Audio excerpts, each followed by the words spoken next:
মা এসেছেন আবার বছর ঘুরে। শহরতলিতে উপচে পড়ছে দর্শনার্থীদের ভিড়। তবে দর্শনার্থীদের অন্যতম আকর্ষণের কেন্দ্রবিন্দু টালা প্রত্যয়। প্রতি বছরের মতো এবছরও ভিড় উপচে পড়ছে এই প্যান্ডেলে।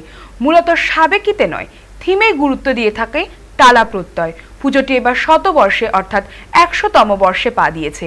এবছর তাদের থিম বীজঙ্গন। মণ্ডপ প্রাঙ্গণ প্রকৃতির সৃজনশীলতা ও সতেজতার ছোঁয়ায় সাজানো হয়েছে, যেখানে প্রতিটি কোণায় নতুন জীবন ও সবুজায়নের ভাব ফুটে উঠেছে। দর্শনার্থীরা মুগ্ধ চোখে এই সুন্দর মণ্ডপ ঘুরে দেখেছেন। আলোকসজ্জাও রয়েছে চোখে পড়ার মতো, ঠিক যেন শিল্প আর ঐতিহ্যের এক মেলবন্ধন। উৎসবমুখর প্রাঙ্গণে পরিবার ও বন্ধুদের সঙ্গে পুজোর আনন্দ উপভোগ করছেন শত শত মানুষ।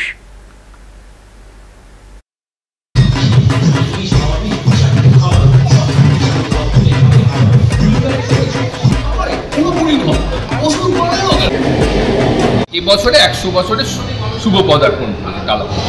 ভাবনা হচ্ছে বীজ অঙ্গন, থিম মেকার হচ্ছে শ্রদ্ধেয় ভবতোষ সুতার। ছোট করে বলে দিই, বীজ অঙ্গনের কথাতে তো বীজ আছেই, বীজের ওপর।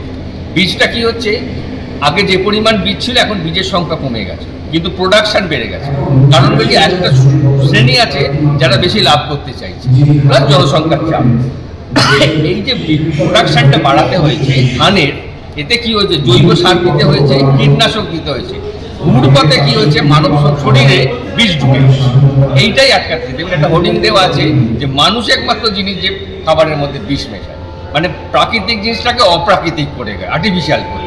আমরা চাইছি না, প্রাকৃতিক জিনিসটা প্রাকৃতিকভাবেই থাকে, তাতে সভ্যতাও টিকে যাবে আর ফসলও টিকে।